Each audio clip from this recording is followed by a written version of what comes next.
감사합니다. 오늘 또 이 저녁 시간에도 함께 얼굴 뵈서 감사합니다. 오늘 말씀은요 13장 5절 말씀 보겠습니다. 13장 5절입니다.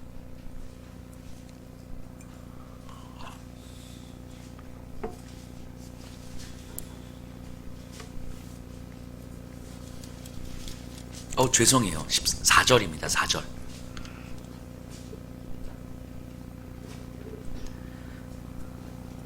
(13장 4절) 우리 한 목소리로 함께 읽겠습니다. 너희는 거짓말을 지어내는 자요 다 쓸모없는 의원이니라. 아멘.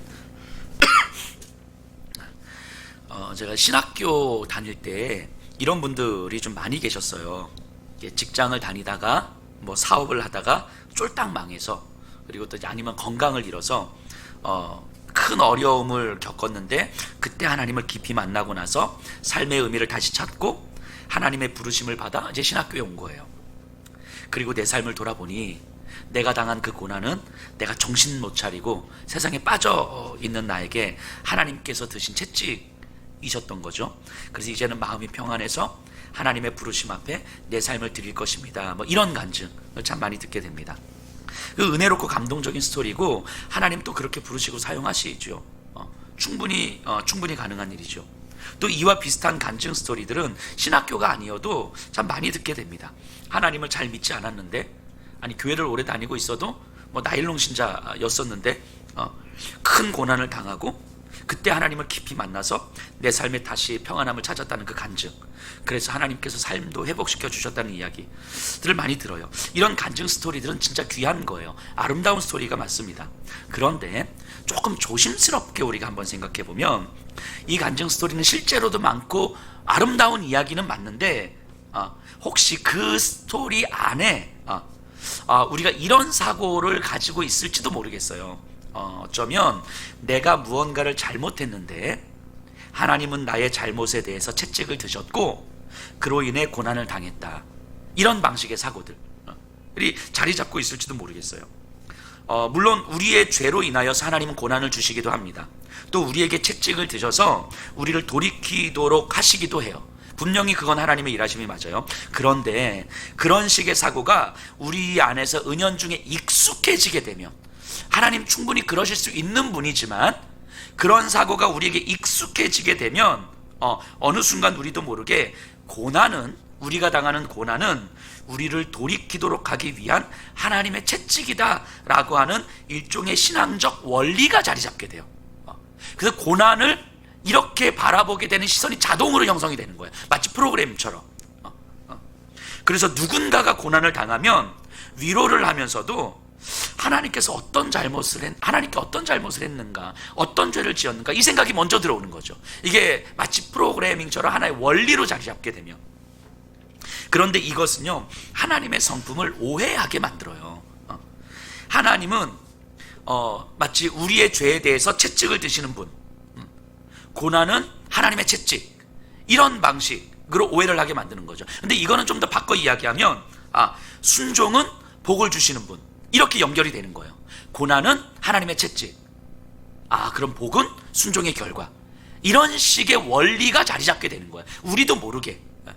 그런 간증 스토리들이 아름답긴 하지만 그것을 그냥 무의식적으로 그냥 이렇게 받아들이게 되면 어느 순간 고난은 하나님의 채찍이구나, 복은 순종의 결과구나, 저 사람은 뭔가 복을 받지 않은 것 같아, 뭐 좀 힘들어, 그럼 하나님 지금 채찍을 드시고 계시는구나, 뭐 이런 식의 시각들이 우리 안에 자리 잡게 된단 말이죠.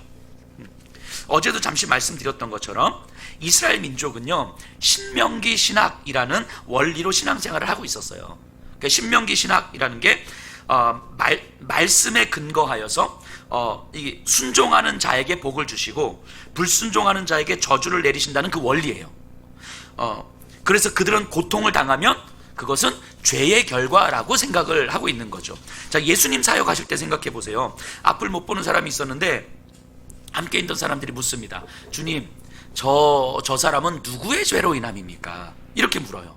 누구의 죄로 인하여 저런 어떤 비참한 상태에 있습니까? 유대인들에게는요 이런 사고가 너무 지배적인 거예요. 당연한 거예요. 그래서 뭐 병들었어, 아파, 죽어가 누구의 죄 때문인데요? 이런 사고가 너무 익숙한 거예요. 신명기 신학이 틀린 건 아닌데 분명히 맞는 거예요. 하지만 하나님은 그 원리에 갇혀 계시는 분은 아니잖아요. 그것이 하나님의 말씀이긴 하지만 그 말씀이 하나님 자체는 아닌 거잖아요. 그래서 예수님은 그들에게 뭐라고 이야기합니까? 누구의 죄도 아니다. 단지 하나님의 영광을 나타내려 합니다. 이렇게 말씀하셨거든요. 근데 문제는 뭐냐면 이 예수님의 답변이 유대인들에게는 어려운 거예요. 이게 이해가 안 되는 거예요. 고통은 죄의 결과이고 그렇다면 죄를 지은 누군가는 반드시 있어야 되거든요. 그리고 그 사람이 회개해야 되거든요. 그러니까 고통을 보면 답이 딱 나오는 거예요. 고통을 보면 명쾌하게 선명해지는 거예요. 신앙의 원리로. 그런데 죄의 결과가 아니라고 하니까 그럼 뭐야? 이 고통을 해석할 수 있는 이 인식이 없어지는 거죠. 고통 자체가 이해가 안 되는 거예요. 자, 다시 생각해 볼까요?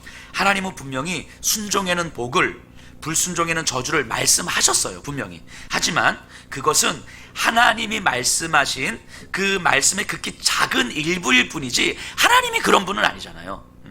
하나님은 인격이시지 하나님은 원리가 아니에요. 하나님은 인격적 존재이시지 하나의 원리가 아니라고요. 하나 딱 정해지면 그대로 가시는 분, 이게 하나님이 아니신 거죠. 마치 이런 거하고 비슷해요. 제가 여목사가 성도님들한테 봉사하는 게 중요한 게 아닙니다. 예배 드리시는 게 중요합니다. 라고 말씀드렸어요. 제가 이렇게 말씀드릴 때 이건 진심이에요. 그런데 그러니까 목사님은 봉사하는 거 별로 안 좋아하시는구나. 이렇게 생각하면 안 되는 거잖아요. 저 봉사하는 거 좋아해요. 자, 제가 강조하고 싶은 내용이 있어서 예배가 더 중요합니다라고 말한 거죠. 그런데 목사님은 봉사하는 거 별로 안 좋아하시니까 우리 봉사하지 말자. 이렇게 생각하면 그건 저를 오해하고 있는 거잖아요. 제가 한 말을 들을 때에 저를 알아야 제가 한 말이 이해가 되는 거잖아요. 이해되시죠? 그런데 제가 한 말이 이 말이 마치 저인 것처럼 생각하면 큰일 나는 거죠. 이해되시죠? 자, 이스라엘 백성이 지금 그런 식으로 하나님의 말씀을 듣고 있는 거예요. 하나님을 더 알아가면서 하나님께서 하신 말씀을 깨달아야 되는데 하나님께서 하신 몇 개의 그 말씀 그 몇 개를 신앙의 원리로 삼아서 마치 이것이 하나님인 것처럼, 그래서 여기에 내 삶을 끼워 맞추고 있는 거예요. 신명기 신학은 맞는 거지만 하나님의 말씀이지만 신명기 신학 자체가 하나님은 아니잖아요. 근데 신명기 신학 자체를 그들의 신앙의 원리로 딱 삼아서 여기에 이제 자기들의 삶을 끼워 맞추는 거예요. 그러니까 삶이 되게 명쾌하게 나오죠. 해석되죠. 이건 이것 때문이야, 저건 저것 때문이야. 이게 쉬운 거예요. 하나님께서 하나님 앞에 순종해서 그래. 순종 안 해서 그래. 율법 안 지켜서 그래. 뭐 안 지켰어? 나 잘 모르겠는데 생각해봐. 613개의 율법을 쭉 열거하면 그 중에 안 걸리는 게 있겠습니까? 그거 안 순종 안 했잖아. 뭐 이렇게 나오는 거예요. 그러니까 명쾌한 거예요, 답이. 근데 이런 신앙, 이런 방식의 신앙을 욥도, 그리고 욥의 세 친구들도 가지고 있었어요. 욥의 고통을 보면서 세 친구들은 이렇게 생각하는 거예요. 저건 필시 욥이 하나님께 죄를 지었기 때문인데 하나님은 고난을 통해서 욥의 죄를 벌하시는 것이니 빨리 회개하고 돌이켜야 된다라고 지금 욥의 친구들은 생각하고 있는 거예요. 심지어 욥도 이런 생각에서 벗어나지 못합니다. 내가 뭔가 죄를 지어서 고통을 받아야 되는데, 받는 건데 아무리 생각해도 내가 무슨 죄를 지었는지 모르겠는 거예요. 그러니까 이 죄의 원인, 이 고통의 원인은 죄가 지금 떠오르질 않는 거예요. 아무리 돌아봐도. 그러니까 이 고통을 받아들일 수가 없는 거예요. 해석할 수가 없는 거예요. 그래서 혼란스러운 거죠. 그래서 하나님 앞에 막 따지고 묻고 하고 있는 거잖아요. 그러니까 욥도 사실은 이 틀에서 벗어나지 못하고 있는 거예요. 오늘은 욥과 세 친구들이 논쟁하는 장면을 좀 살펴볼 거예요. 그래서 성경을 좀 계속 찾을 겁니다. 오늘은 좀 많이 찾아갈 거예요. 왜냐하면 4장부터 27장까지를 오늘 다뤄야 되거든요. 집에 가실 생각을. 자, 그런데 먼저 이런 생각 한번 해볼게요. 우리 교회에서 이제 소그룹 모임을 합니다. 아니면 뭐 교회 학교에서 아이들 모임을 하고 있어요. 근데 어떤 한 사람이 정말 삶에 지치고 힘들고 절망 가운데 있는데 소그룹 모임하면서 이렇게 이야기해요. 저는 진짜 하나님이 살아계신지 잘 모르겠다고. 오늘도 예배를 드렸지만 이 예배를 드리는 게 무슨 의미인지도 모르겠어요. 하나님을 믿으나 믿지 않으나 사실은 내 삶은 똑같은 것 같아요. 그게 다를 바 없다면 도대체 하나님을 믿어야 되는 이유가 뭡니까? 하나님은 사랑이시라고 하는데 저는 절대 하나님이 사랑이라고 느끼지 못합니다. 이렇게 누군가 나눔을 했어요. 소그룹 모임하는데. 자, 어떻게 반응하시겠습니까? 막 하나님을 부인하고 있는데. 많은 경우 이런 생각 들지 않을까요? 근데 삶이 힘든 건 알겠는데 저대로 놔두면 안 되겠다. 저 위험한 생각인데 저 생각을 좀 바꿔줘야 되지 않을까? 저라도 진짜 하나님 부인하고 하나님 떠나가면 어떡하지? 안 되겠다. 그 생각을 바로 잡아줘야 되겠다. 이러면서 그 생각을 바꾸려고 우리가 알고 있는 모든 교리적, 신앙적 지식을 총동원해서 설명하고 설득하지 않습니까? 그런데 그래도 설득이 되지 않으면 슬슬 감정이 올라오죠. 말귀를 못 알아들어. 위로로 시작을 했는데 정말 하나님으로부터 멀어지지 않도록 하기 위해서 진심 어린 위로로 시작했는데 슬슬 감정이 올라오기 시작해요. 아니 정말 믿음 생활을 오래 했다는 사람이 왜 이렇게 말귀를 못 알아듣지? 하면서 목소리가 톤이 조금씩 올라가는 거예요. 진심 어린 충고가 어느 순간 논쟁이 되고 감정이 싸움이 되는 거예요. 그러면서 됐다고, 그냥 그만하시자고, 이거 끝나는 거예요. 이게. 근데 지금 욥과 그의 친구들이 그러고 있는 거예요. 지금 욥의 친구들은 욥을 위로하기 위해서 왔고 진정성 있게 욥을 위로하고 있어요.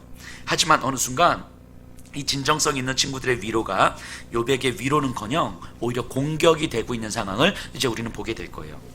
신앙의 모범이었던 욥이, 누구보다도 경건했던 욥이 저런 이야기를 하다니, 저 안 되겠다, 저 욥의 생각을 바로 잡아야 되겠구나, 이런 생각을 친구들은 한 거죠. 그러다가 결국 파국으로 치닫습니다. 친구들의 권면은 상처난 욥을 더욱 괴롭게 하고, 그래서 욥은 더 비탄 어린 소리를 하게 하고, 그 소리들은 친구들을 더욱 분노하게 하는 거죠. 먼저 우리가 좀 욥의 마음을 고백하는 장면들 한번 몇 개 살펴볼게요. 6장 4절입니다. 욥의 이야기만 우리가 한번 쭉 볼 거예요. 6장 4절에 보니까 전능자의 화살이 내게 박힘에 나의 영이 그 독을 마셨나니 하나님의 두려움이 나를 엄습하여 치는구나. 지금 뭐라고 이야기합니까? 하나님이 나를 공격하시는구나. 하나님이 나에게 독을 주셨다는 거예요. 하나님은 과연 어떻게 나한테 이런 짓을 할 수 있는가? 정말 하나님이 선하신 분이 맞는가? 하나님이 사랑이시라는 게 맞는가 하고 탄식하고 있어요. 자, 9장 24절이에요. 9장 24절. 세상이 악인의 손에 넘어갔고 재판관의 얼굴도 가려졌나니 그렇게 되게 한 이가 그가 아니시면 누구냐? 이런 말이죠. 세상에 공의가 어딨냐고. 이미 악인들이 다스리고 있고 공정한 재판은 사라진 지 오래 아니냐. 그런데 당신들이 하나님이 다스리신다고, 하나님은 공의로운 하나님이시라고 이야기를 하시는데 도대체 이 세상 어디에 하나님의 공의가 있고 어디에 하나님의 정의가 있느냐. 오히려 하나님은 공의를 깨뜨리시는 분 아니냐고, 하나님은 불의를 행하시는 분 아니냐고. 지금 나의 고통은 하나님의 정의가 아니고, 그래서 죄로 인한 결과가 아니고 하나님의 불의의 결과라고, 하나님이 나쁜 짓을 지금 하고 있는 거라고, 하나님이 오히려 정의를 깨뜨리고 있는 거라고, 어떤 공의도 하나님께는 없다고. 그래서 이 모든 책임은 내가 져야 되는 게 아니라, 이 고통에 대해서는 내가 지는 게 아니라 하나님이 책임져야 되는 거라고 지금 욥이 이렇게 이야기하고 있는 거예요. 혹시 우리 교회 안에서 누군가가 이렇게 이야기한다면 뭐라고 대답하시겠습니까? 자, 17장 15절 보세요. 나의 희망이 어디 있으며 나의 희망을 누가 보겠느냐. 내 삶에 아무런 소망이 없는 거예요. 나에게는 그저 죽음만 기다릴 뿐인 거죠. 그러니까 우리가 나눔하면서 그냥 나에겐 죽음밖에 없습니다. 저는 그냥 죽으려고요. 요즘 수면제 사서 모으고 있어요. 뭐 이렇게 이야기한다면 그 어떻게 반응하시겠어요? 근데 욥의 마음이 조금 느껴지시나요? 어떤 마음일지? 19장 14절 보세요. 내 친척은 나를 버렸으며 가까운 친지들은 나를 잊었구나. 이제 철저히 혼자 남았다는 거예요. 아무도 나를 돌아보지 않습니다. 처절한 고통과 버림받은 외로움 앞에서 욥은 처절하게 비명을 지르고 있는 거예요.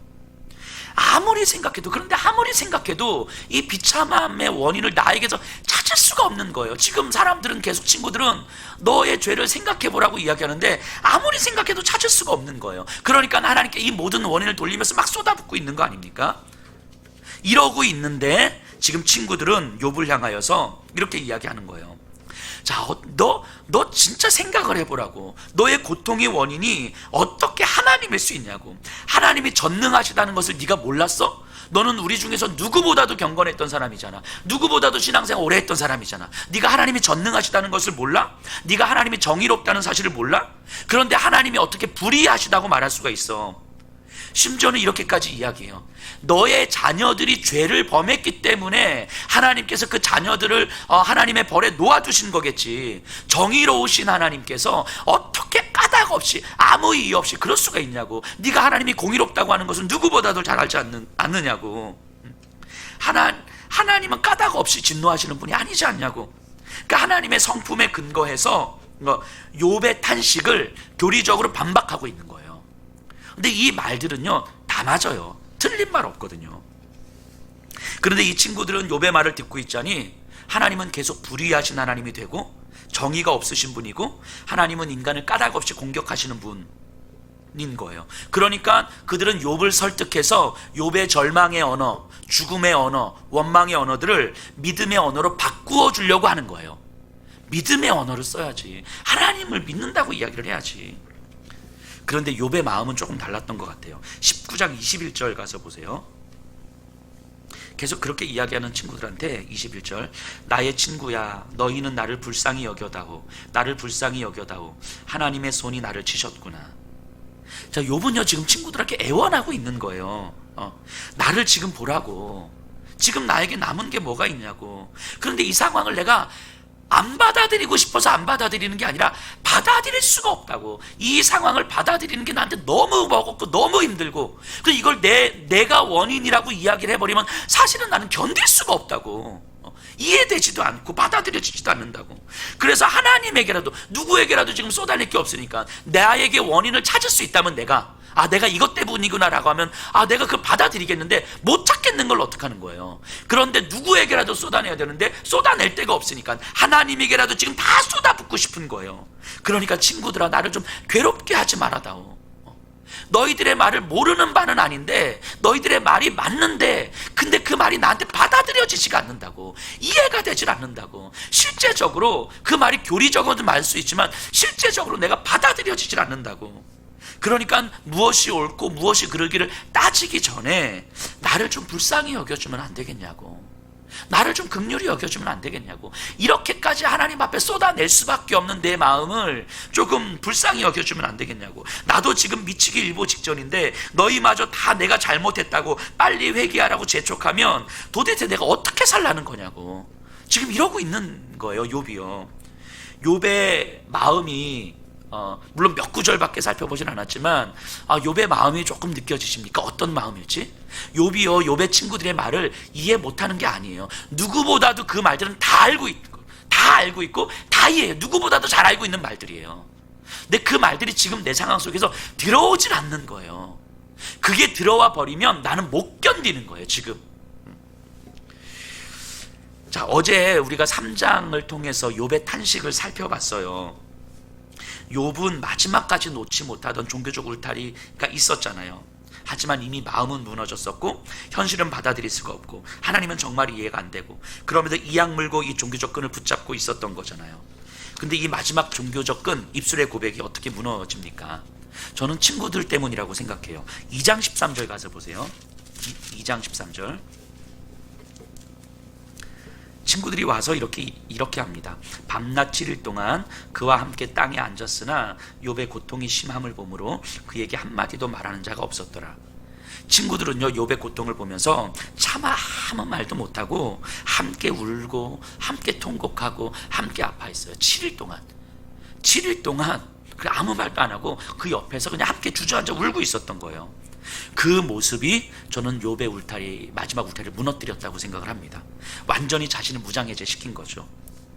욥은 그랬을 것 같아요. 자신은 하나님을 믿는 사람이라고 보이고 싶었고 이제까지 내가 보여줬던 모습이 무너지면 안 될 것 같았고 그래서 이 마지막 신앙의 고백 가지고 버티고 있었잖아요.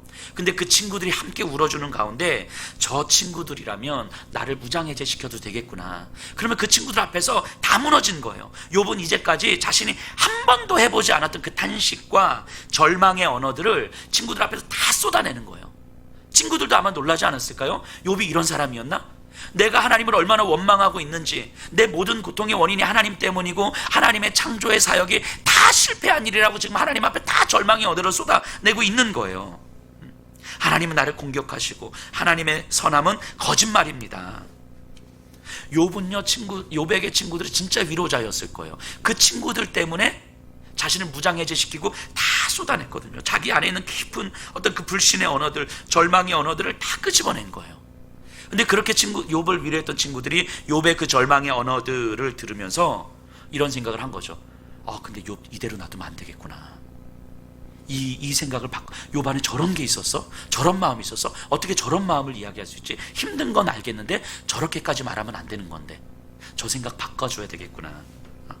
이런 생각을 했던 거겠죠. 그래서 욥의 생각을 변화시키려 애를 쓰기 시작한 거예요.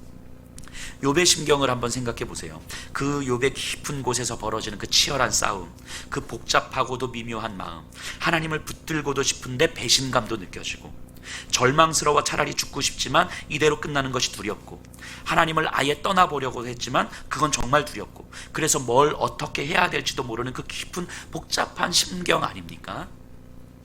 그런데 욥의 아픔을 위로하러 왔던 친구들은 그 고통을 위로하지만 욥의 그 깊은 심경을 헤아리기보다는 욥이 그 심경을 표현한 그 언어들에 반응하고 있는 거예요.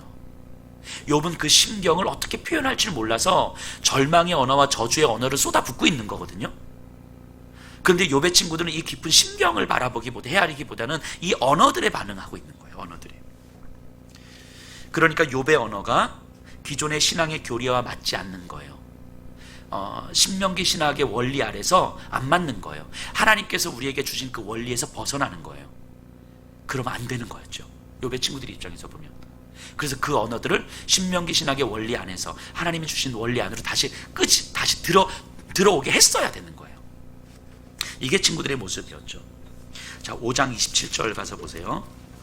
엘리바스가 이렇게 이야기해요. 욥에게 막 뭐라고 이야기한 다음에 볼지어다 우리가 연구한 바가 이와 같으니 너는 들어보라. 그러면 내가 알리라. 자, 엘리바스가 이렇게 이야기해요.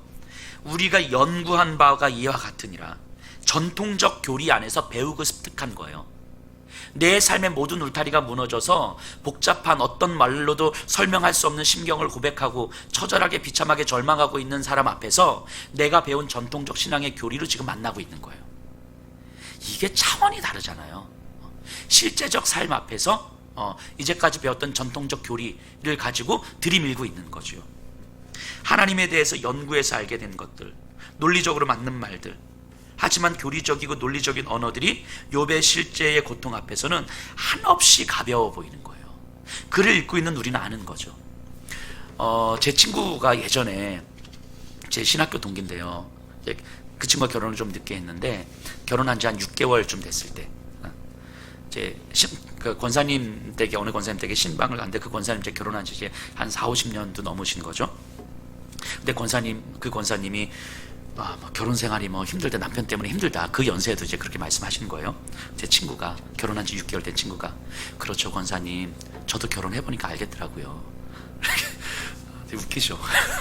결혼 생활 40년 하신 권사님 앞에 결혼 생활 6개월 한 이 젊은 목사가 저도 결혼해보니까 알겠더라고요. 이게 얼마나 가볍습니까? 그죠? 근데 욥의 친구들이 자신이 배우고 연구한 전통적인 교리들, 신앙의 교리들로 그 차마 헤아릴 수 없는 깊은 삶의 고통을 지금 재단하려고 하는 거예요. 이 안으로 끌어들이려고 하는 거죠. 그러니까 이게 안 맞는 거죠.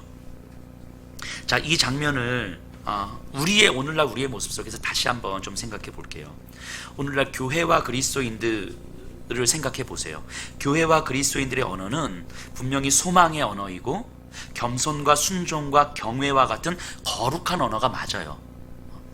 하지만 절망, 좌절, 죽음, 불신, 반항의 언어는 교회에서 사용할 수 없는 언어입니까? 그런 것들은, 절망의 언어들은, 불신의 언어들은 신앙인으로서 적절하지 않은 언어입니까? 거룩한 언어를 사용해야만 하나님이 기뻐하시고 절망의 언어를 사용하면 하나님이 기뻐하지 않습니까?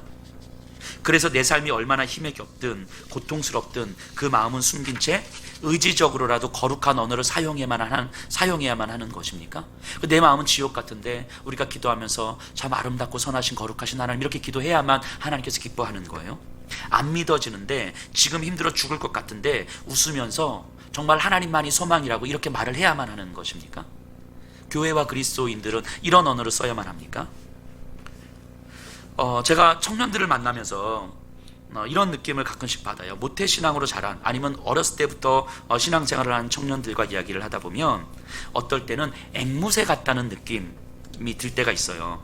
전혀 자신의 영성이 담기지 않는 신앙의 언어들을 쉽게 말하는 거죠. 이런 거예요. 이렇게 요즘 제가 요즘 기도 제목 있어? 요즘 제가 기도를 잘 안 해서 기도가 회복됐으면 좋겠어요. 이렇게 말하는데 그 진심이 전혀 안 느껴져요. 그걸 진짜 기도 제목이라고 말하고 있는 건지 의심스러운, 하지만 그렇게 말해야 될 것 같아서 말하는 것 같은. 어떤 아이들은 하나님께 쓰임받는 사람이 되길 원합니다. 제가 대학을 가고 뭘 취업을 했을 때 하나님께서 쓰임받는 사람이 되길 원해요 라고 말하는데, 들으면서 그게 진짜 무슨 의미인지 알고 하는 이야기일까 하는 싶을 정도로 진정성이 안 느껴져요. 근데 너무 쉽게 이야기하는 거죠. 조금만 힘든 일이 있으면 요즘 제가 하나님으로부터 멀어져서 이런 일이 있었나 봐요, 일어났나 봐요 라고 말하는데 제대로 깨달아지는 것 같지 않거든요. 그러니까 좀 어렸을 때부터 오래 신앙생활한 친구들한테 느껴지는 거예요. 앵무새 같은 느낌. 그 소망의 언어가, 믿음의 언어가 전혀 진정성이 느껴지지 않는데도 그저 계속 반복하고 있는 거죠. 왜냐하면 교회 안에서는 이런 언어를 써야 한다고 배웠으니까. 마치 절망의 언어, 원망의 언어, 죽음의 언어를 쓰면 이것은 믿음 없는 것처럼 보였고, 그러면 안 된다라고 배웠고, 그래서 뭔가 누군가의 코치를 받아야 하는 거죠. 그 어떤 권사님의 코치를 받아야 하는 거죠. 그러면 안 된다고 이러면서 나 따라서 새벽 예배 한번 나와보라고, 이렇게 코치를 받아야 되는 거예요. 교회 안에서 그리스도인들의 언어가 꼭 이래야만 합니까? 삶의 힘겨움 때문에 애통하고 괴로워하고 눈물, 원망, 절망, 이런 마음이 가득한 사람들이 공동체 안에서 말할 수 있는 자리, 앉을 수 있는 자리가 있어야 되지 않습니까? 가슴이 찢어지는 심정으로 교회에 발걸음한 사람에게 절망의 언어를 쏟아낼 수 있도록 해줘야 하는 거 아니에요? 지금 내 마음 좀 가슴 찢으며 울고 있는 상태에서 그래도 정말 말씀을 삼으면서 왔는데, 여기서도 소망의 언어를 이야기해야만 하는 그 내 입술이 사실은 너무 가증스럽게 느껴지지 않을까요? 아프면 아프다고, 절망에 빠지면 절망에 빠져 있다고, 하나님이 원망스러우면 원망스럽다고, 믿어지지 않으면 믿어지지 않는다고, 그렇게 쏟아낼 때 교회는 그 이야기들을 들으면서 그 심경을 헤아려 그 절망을 끌어안을 수 있어야 되는 거 아닙니까? 그 아픔을, 그 원망을, 그 불신의 언어들을 끌어안을 수 있어야 되는 거 아닙니까? 어떤 심경이기에 저런 이야기를 할 수밖에 없을까? 어떤 삶의 고통이기에 저렇게밖에 쏟아낼 수밖에 없을까? 그 심경을 헤아리면서 그 언어들을 끌어안아줘야 되는 거잖아요. 그 깊은 심경을 헤아려 함께 아파하면서 하나님 안에서 다시 찾을 수 있도록 한 걸음 한 걸음 함께 걸어가는 것이 필요한 거 아닙니까? 거룩함이란 거룩한 언어가 아니라 절망을 끌어안을 수 있는 힘이 거룩함이죠. 거룩한 언어가 아니라 불신을 끌어안을 수 있는 힘이 거룩함 아닙니까? 예수님의 십자가가 거룩한 이유가 무엇입니까? 그곳이 거룩한 자리여서 그렇습니까? 거룩한 언어여서 그래요? 아니잖아요. 십자가는 저주의 자리였고, 십자가는 폭력의 자리였고, 십자가는 불신의 자리였어요. 십자가는 하나님으로부터 가장 멀어진 자리였다고요. 그런데 그것을 다 끌어안으신 거잖아요, 주님께서. 그래서 십자가가 거룩한 거죠. 거룩함이란 우리 어떤 행위, 우리 어떤 언어로 드러나는 게 아니죠. 그 아픔을 어떻게 끌어안을 것인가, 절망을 어떻게 끌어안을 것인가, 그 불신을 어떻게 끌어안을 것인가, 그 끌어안을 수 있는 힘이 거룩이지요. 그래서 기독교는 거룩한 거예요. 그리스도인들은 거룩할 수 있는 거예요. 근데 우리가 거룩이라는 이름으로 불신을 멀리하고 절망을 멀리하고 원망을 멀리하는 순간 우리는 거룩함이라는 이름으로 거룩하지 않은 삶을 살아가는 거죠. 오늘날 우리들의 모습은 어떻습니까? 진짜 거룩을 지향하면서 거룩하기를 소망하면서 살아가고 있습니까? 아니면 거룩함은 표방하지만 사실은 우리 안에 거룩함은 전혀 없는 삶을 살아가고 있습니까?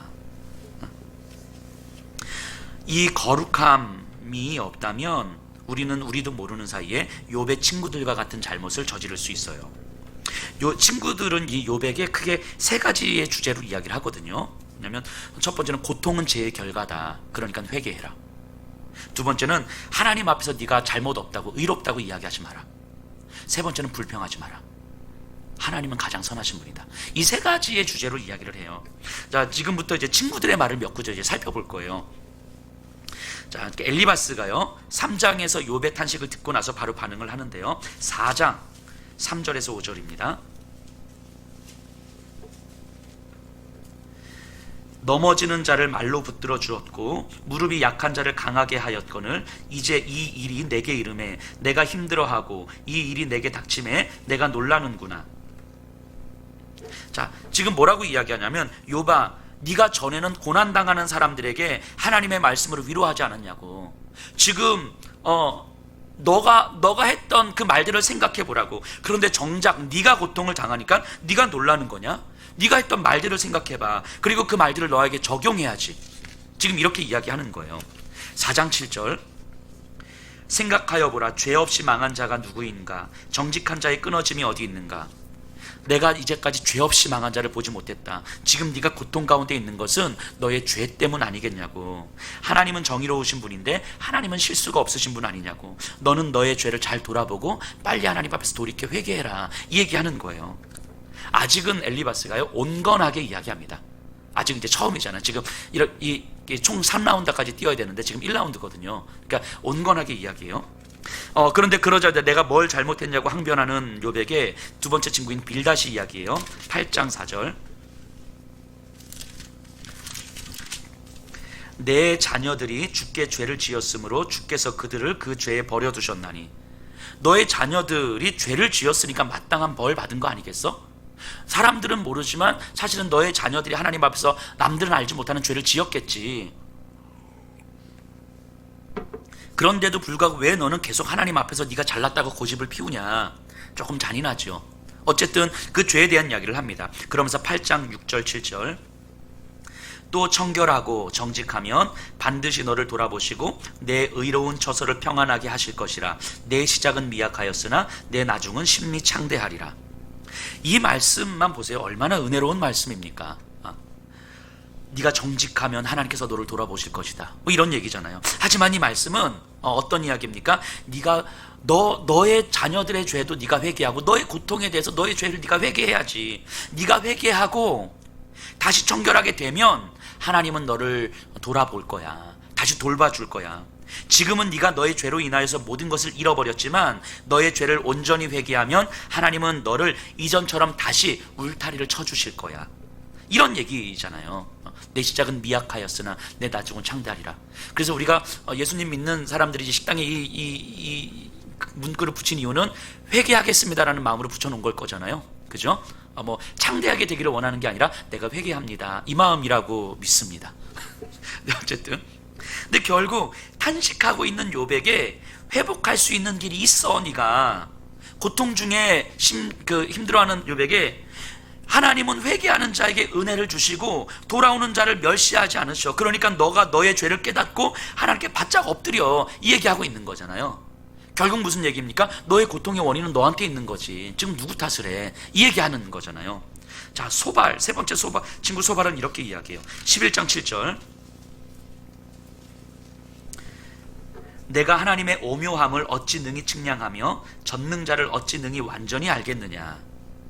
자, 이것도 욥을 좀 답답하게 하는 이야기죠. 야, 네가 하나님을 어떻게 완전하게 다 알아? 네가 하나님 앞에 의롭다고 이야기하는데, 죄가 없다고 이야기하는데, 내 고통이 하나님 때문이라고 이야기하는데 네가 어떻게 하나님을 완전히 알 수 있어? 네가 이해할 수 없다고 해서 하나님의 일이 잘못된 건 아니지. 네가 아직 모르는 것뿐인 거지.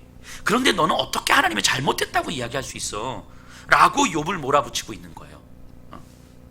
자, 이에 대해서 욥의 반응을 잠깐 볼까요? 12장 2절, 너희만 참으로 백성이로구나. 너희가 죽으면 지혜도 죽겠구나.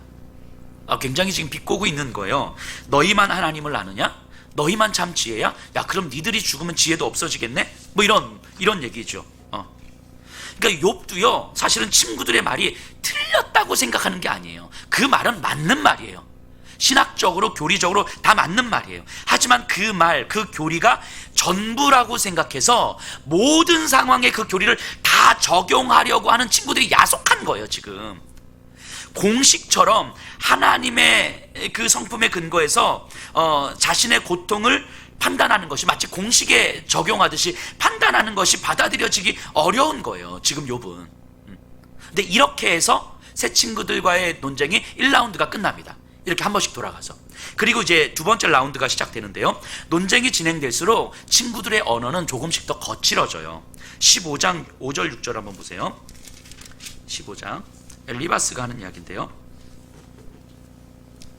5절 6절 내 죄악이 내 입을 가르치나니 내가 간사한 자의 혀를 좋아하는구나. 너를 정죄한 것은 내가 아니요 내 입이라. 내 입술이 내게 불리하게 증언하느니라. 앞에서는 조금 점잖게 이야기했잖아요, 엘리바스가. 근데 이제는 좀 노골적으로 이야기합니다. 지금 너의 말이 진짜 간사하다. 네가 죄 있다고 말하는 건 사실은 내가 너를 정죄하는 게 아니라 네 입술 아니냐고. 네가 네 입으로 지금 죄 있다고 이야기하는 거 아니냐고. 네가 죄가 없다고 이야기하는 너의 말 자체가 너의 죄라고. 하나님이 잘못했습니다라고 말하는 너희 말 자체가 너희 죄라고. 그 내가 너를 정죄하는 게 아니라 네 말이 진짜 죄라고. 지금 네가 말하고 있는 이 하나부터 열까지 다 그게 너의 죄라고. 그런데도 네가 죄 없다고 이야기해? 라고 이야기하는 거예요. 정신 차려 욥아. 자, 20장 7절 가서 보세요. 소발이 하는 이야기인데요. 충격을 받으실 수도 있어요, 여러분들이. 20장 7절 누군가가 고통당하고 있는 사람한테 이렇게 이야기한다고 생각해 보세요. 자기의 똥처럼 영원히 망할 것이라. 그를 본 자가 이르기를 그가 어디 있느냐 하리라. 욥을 지금 똥이라고 이야기하는 거예요. 똥이라고. 지금 너무 막 나가는 거 아니에요? 소발이 지금. 근데 어찌 보면 소발의 입장에서 한번 생각해 보면 자기도 답답한 거예요. 욥과 매우 친한 친구잖아요. 너무 가까운 친구잖아, 신뢰하는. 그러니까 마음이 답답한 거예요. 욥이 원래 저런 사람이 아니었는데 도대체 왜 이렇게 말귀를 지금 못 알아듣고 있는 거지? 자, 욥아, 너 진짜 네가 너의 문제를 모르겠어? 정말 가만히 생각해봐. 너의 문제가 뭔지 몰라? 어떻게 네가 하나님이 불의하다고 말할 수가 있어? 네가 어떻게 하나님 앞에 의인이라고 이야기할 수가 있어? 하나님 앞에 의인이 어디 있어? 그 네가 몰라? 누구보다도 잘하는데? 그게 얼마나 하나님 앞에서 무례한 이야기인 줄 너 몰라? 너 예전에 안 그랬잖아. 너도 죄인의 고통에 대해서 이야기했고 회개와 회복에 대해서 말했었잖아. 네가 네 입으로 직접 그렇게 이야기해놓고서 지금 네가 고통당하고 있다고 해서 나 몰라 하는 거야? 지금 소발의 마음이 이거 아니겠어요? 답답하니까 계속. 근데 말해도 계속 말귀를 못 알아들으니까. 그러니까 처음에는 위로로 시작했다가 욥의 마음을 좀 돌리려고 가르치기 시작했다가 설득하기 시작했다가 말귀를 못 알아들으니까 감정이 슬슬 올라오고 있는 거예요. 그러면 심지어는 이 똥 같은 놈아 막 이러면서 이야기하고 있는 거죠. 한편으로 어찌 보면 소발의 마음이 이해가 되기도 해요. 얼마나 답답하겠어요. 그러니까 이런 거 아니겠습니까? 마음은, 이 소발의 마음은, 야, 욥, 나니까 너한테 이렇게 얘기하는 거야. 뭐 이런 거죠. 이런 거. 나니까 이런 얘기하는 거야. 나니까. 이 친구들의 마음이 좀 느껴지시나요? 어떤 마음일지? 근데 동시에 이 친구들의 이야기를 듣고 있는 욥의 마음도 좀 헤아려지실까요? 이렇게 2라운드가 끝나요. 이렇게 3라운드는요 이제 걷잡을 수 없는 파국으로 치닫습니다. 22장 9절 10절이에요 엘리바스의 세 번째 이야기인데요. 너는 과부를 빈손으로 돌려보내며 고아의 팔을 꺾는구나. 그러므로 올무들이 너를 둘러있고 두려움이 너를 갑자기 너를 엄습하여. 자, 보세요. 엘리바스가 욥에게 하는 이야기인데 이거예요. 야, 네가 과부를 빈손으로 돌려보냈고 고아들의 팔을 꺾지 않았어? 고아들을 돌봐주지 않았잖아. 그러니까 너한테 지금 이런 두려움이 엄습한 거 아니야? 이 얘기거든요. 지금 없는 이야기를 만들어내고 있는 거예요. 없는 이야기를. 엘리바스는 자신의 죄를 인정하지 않는 욥을 보면서 우리가 볼 때, 많은 사람들이 볼 때 너는 경건했고 훌륭했고 과부와 고아를 돌아봤겠지만 사실은 아무도 보지 않을 때 너는 과부를 그냥 빈손으로 돌려보냈겠지. 너는 고아들의 팔을 꺾었겠지. 사람들이 볼 때는 너는 매우 경건했고 매우 사회적 약자들을 돌아봤겠지만 너 혼자 있을 때는 사실 그런 짓을 했겠지. 근데 그건 하나님께는 못 속이지. 하나님이 너의 그런 모습을 봤겠지. 그러니까 네가 아무리 죄 없다고 이야기하지만 아무도 못 보지만 하나님이 보셨던 그 죄로 인하여서 지금 이 고통이 오는 거겠지. 이러고 있는 거예요. 지금 이 정도 되면 막 가는 거죠. 욥이 하지도 않았던 일들을 마치 원인이 있으면 결과가 있어야 되기 때문에 원인을 지금 만들어내고 있는 거죠. 네가 의인인 척했지만 사실은 너는 파렴치범이었었잖아. 이 얘기를 지금. 빌닷의 마지막 말을 보세요. 25장 5절 6절. 여기도 충격을 받으실 수 있어요. 보라 그의 눈에는 달이라도 빛을 발하지 못하고 별도 빛나지 못하거든 하물며 구더기 같은 사람 벌레 같은 인생이랴. 자, 그의 눈에는 이건 하나님이죠. 하나님 앞에서는 달도 별도 빛날 수가 없다. 하물며 구더기 같은 벌레 같은 사람이겠느냐. 지금 누구한테 하는 이야기예요? 욥에게 하는 이야기잖아요. 욥이 하나님 앞에서 나는 이렇게 죄가 없다, 나는 의인이다라고 이야기하니까, 야, 하나님 앞에서는 달도 별도 의인이라고 할 수 없는데, 빛난다고 할 수 없는데 하물며 구더기 같고 벌레 같은 네가, 이런 얘기 하는 거잖아요. 아주 쉽게 얘기하면 진짜 쓰레기 같은 네가 하나님 앞에 의인이라고 이야기해? 이렇게 이야기하는 거예요. 지금 3라운드를 뛰고 있는 거거든요. 3라운드로 가면서 거의 이제 끝장으로 가고 있는 거죠. 그러니까 너는 진짜 하나님 앞에 쓰레기 같은 존재잖아. 빨리 네 죄를 고백해. 네가 어떻게 죄가 없다고 이야기할 수 있어? 자, 똥이라고 하질 않나, 벌레라고 하질 않나, 없는 이야기를 만들어내질 않나. 지금 친구들은 너무 막 가고 있는 거죠. 자, 이런 친구들에 대해서 욥이 했던 반응 중에서 한 말씀만 우리가 살펴볼게요. 23장 10절, 우리가 잘 아는 말씀인데요. 이 말씀이 욥이 왜 하는지를 한번 생각해보고 그 다음 좀 넘어볼게요. 23장 10절에 보면요, 그러나 내가 가는 길을 그가 아시나니 그가 나를 단련하신 후에는 내가 순금같이 되어 나오리이라. 우리는 이 말씀을 보면서 내가 고통을 당하지만 내가 고통을 잘 인내하고 견뎌내면 하나님은 나를 진짜 정금같이 만들어 주실 것이고 더 순결한 사람이 될 겁니다. 이렇게, 그래서 고통 잘 인내합시다, 이렇게 이해를 하잖아요. 근데 한번 볼게요. 이 맥락을 보셔야 돼요. 이 맥락은요, 엘리바스가 없던 죄도 지금 만들어낸 거예요. 욥에게 이 파렴치한 놈, 너 원래 파렴치한 놈이었었잖아, 이런 거예요. 이에 대한 답변이거든요. 자, 23장 4절 보세요. 4절부터 한번 볼게요. 어찌하면 그 앞에 내가 호소하며 변론할 말을 내 입에 채우고. 그러니까 그 앞에는 이제 그는 하나님이죠. 그러니까 욥은 이렇게 이야기하는 거야. 답답하니까 내가 어떻게 하면 하나님 앞에 나를 호소할 수 있을까? 어떻게 하면 하나님 앞에 나를 변론할 수 있을까? 좀 답답한 거예요. 내가 진짜 하나님 앞에서 내가 변론하겠다고. 내가 진짜 어떻게 살아왔는지, 네가 말한 것처럼 내가 과부를 빈손으로 돌려보낸 적이 없고 고아의 팔을 꺾은 적이 없다는 것을 하나님 앞에서 내가 변론하고 싶다고 답답함에 이렇게 이야기하는 거예요. 9절 보세요. 23장 9절. 그가 왼쪽에서 일하시나 내가 만날 수 없고 그가 오른쪽으로 돌이키시나 배울 수 없구나. 내가 하나님 앞에 막 변론할, 진짜 나는 하고 싶다. 근데 아무리 불러도 하나님은 나타나질 않는다고. 내가 정말 하나님 앞에서 얼마나 정말 경건한 길을 걸어왔고 죄를 짓지 않고 살아왔는지 내가 진짜 하나님 앞에 낱낱이 구할 수 있다고. 그런데 하나님이 나타나질 않는다고. 이렇게 이야기하는 거예요. 그리고 나서 이야기하는 거죠. 내가 가는 길을 그가 아시나니 그가 나를 단련하신 후에는 내가 순금같이 되어 나오리라. 그리고 그 다음을 보세요. 11절 12절. 내 발이 그의 걸음을 바로 따랐으며 내가 그의 길을 치우치지 아니하였고 내가 그의 입술의 명령을 어기지 아니하고 정한 음식보다 그의 입의 말씀을 귀히 여겼도다. 지금 과거거든요. 욥은 나는 그의 걸음을 바로 따랐어. 나는 하나님의 길을 치우치지 않았어. 나는 입술의 명령을 어기지 않고 내가 먹는 음식보다 그의 말씀을 지키는 것을 더 귀하게 여겼어. 이렇게 이야기하는 거예요. 그러니까 23장 10절은 내가 가는 길을 그가 안다. 내가 걸어왔던 길을 그는 알 것입니다. 하나님은 알 것입니다. 그가 나를 단련하신 후에는, 이거는 뭐냐면 지금 시험을 당하고 있는 거잖아요. 지금 하나님이 나를 시험하고 있는데, 나를 계속 치고 있는데, 아무리 하나님이 치셔도 결국 증명되는 건 뭐냐면 내가 걸어왔던 길입니다. 내가 정결하게 걸어왔었다는 것이 증명될 것입니다.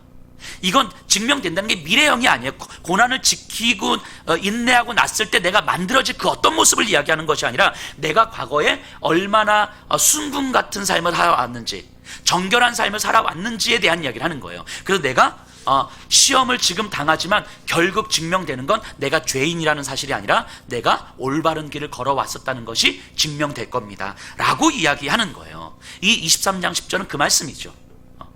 미래에 대한 소망을 이야기하는 게 아니라 자신의 의로움에 대해서 하나님 앞에 항변하고 있는 거예요. 이 말씀은.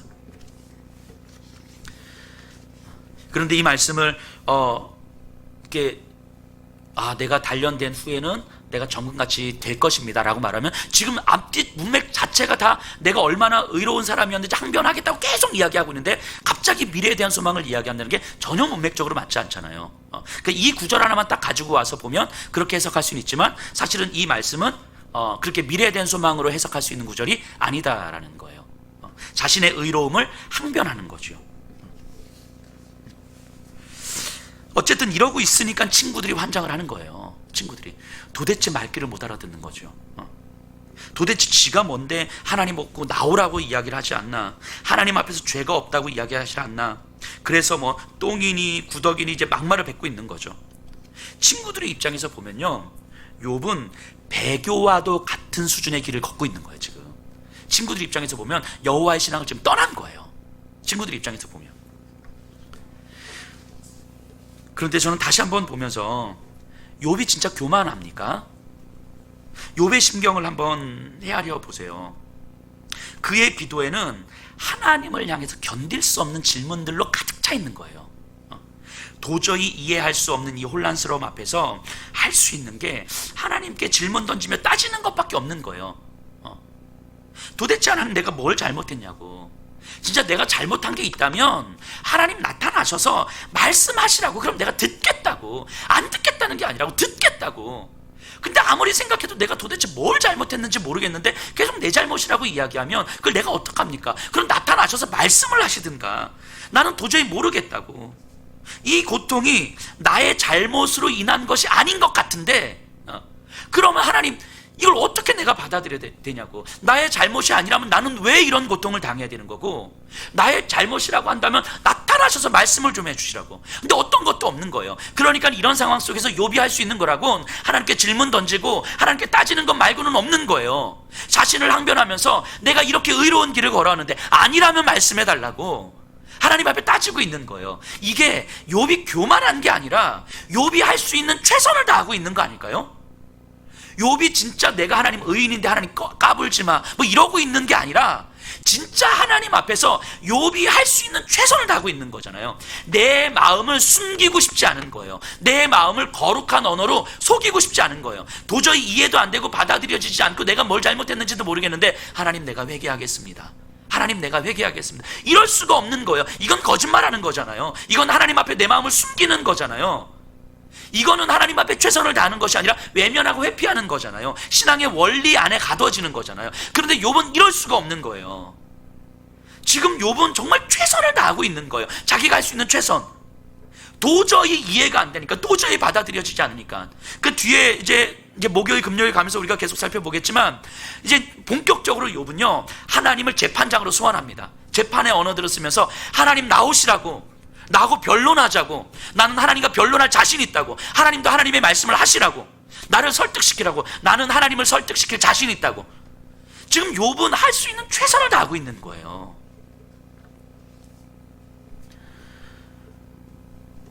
그런데도 친구들은 욥의 그 언어들에 집중하고 있는 거죠. 가볍지요, 욥의 친구들은. 욥은요 자기 안에 있는 그 신앙의 틀, 교리적 틀이 이미 깨졌어요. 지금 이미 깨졌어요. 깨졌으니까 지금 혼란스러운 거죠. 깨졌는데 다른 길이 없는 거예요. 지금은. 그래서 하나님께 따지는 거예요. 하나님을 만나야만 하는 거예요. 지금은 하나님을 만나지 않으면 사실은 다른 길이 없는 거예요. 그러니까 하나님 나타나시라고, 나타나시라고. 아주 교만한 언어도 쓰고 아주 질 나쁜 언어도 쓰고 아주 절망의 저주의 언어도 쓰면서 하나님 지금 도발하고 자극하고 있는 거예요. 이렇게라도 해서 하나님을 만나야만 하니까 지금은 하나님을 안 만나면 지금 내 삶을 설명할 수 있는 길이 없잖아요. 어떻게 해서든 하나님을 도발해서라도 하나님을 만나야 하는 거예요. 그래서 하나님을 도발하는 언어들을 계속 쓰고 있는 거죠. 욥과 새 친구들의 차이가 지금 조금 느껴지시나요? 친구들은요 3라운드가 지나는 동안에 여전히 같은 논리로 공격하고 있어요. 언어만 좀 과격해진다 뿐인 거지 그들은 하나님이 통치하고 계시는 세상에 오류는 있을 수 없다고 받아들이는 거예요. 이건 맞죠. 당연히 완전하신 하나님이니까. 그러니까 반드시 명쾌한 해석과 결론이 내려져야 하는 거예요. 하나님이 다스리는 세상에서 하나님을 믿는 사람들은 명쾌한 해석이 딱 내려줘야 되는 거예요. 이것 때문이라고, 저것 때문이라고, 이렇게 해야 된다고, 저렇게 해야 된다고. 그 결과 그들은 하나님의 성품을 단편적으로 적용해서 욥의 특정 상황에 끼워 맞추는 거예요. 욥의 깊은 심경과 그 삶을 보는 게 아니라 이 신앙의 원리를 가지고 명쾌한 답을 가지고 욥의 삶에 끼워 맞추고 있는 거예요. 욥의 삶을 여기에 끼워 맞추고 있는 거죠. 이 실존적 고통이 신앙의 원리에 들어오려고 하는, 이게 들어오냔 말이죠. 우리의 깊은, 나도 설명할 수 없는 이 복잡 미묘한 이 감정이, 하나님을 붙들고도 싶지만 하나님께 배신을 느끼는 이 감정이 신앙의 원리 안에 들어오냐고요, 이게. 그런데 친구들은 그렇게라도 정답이 있어야만 했던 거예요. 왜요? 정답이 없으면 불안하니까. 정답이 있으면 안정감이 있으니까. 신앙 안에서 하나님 안에 있다는 안정감이 있으니까. 이게 어제 말씀드렸던 신앙이 울타리가 되는 경우들 아닙니까? 그러니까 그 신앙이 울타리가 될 때는 우리의 삶의 실존을 외면하게 되는 거예요. 그리고 신앙의 원리로 우리의 삶을 다시 보는 거예요. 그러니까 우리의 삶이 되게 단순해지는 거죠. 그러니까 그냥 신앙의 원리 아래서 때로는 비상식적인 삶도 가능해지는 거예요. 절에 가서 뭐 불상 무너뜨리고, 신앙의 원리 아래서는 이게 가능해지는 거예요. 이런 게 단순하게 삶의 실존을 이해하지 못하고 그냥 신앙의 원리 아래서 옳고 그름으로 명쾌함으로 답이 나오니까 어떤 비상식적인 일들도 가능해지는 거라고요. 이게 신앙의 울타리죠. 이렇게 됐을 때 하나님의 이름으로 만들어진 거룩한 신앙의 원리들은 폭력이 되는 거예요. 우리는 어떻습니까? 기존의 기독교적인 답을 가지고 명쾌한 정답을 기대하고 있다면, 그래서 이것이 하나님의 뜻이고 저건 하나님의 뜻이 아니고 이러고 있다면 철저히 우리 자신을 좀 돌아보셔야 돼요. 자, 13장 5절 가서 보세요. 저는 이 13장 5절 욥이 하는 이야기인데 이 말을 보면서 마음이 시원했어요. 13장 4절.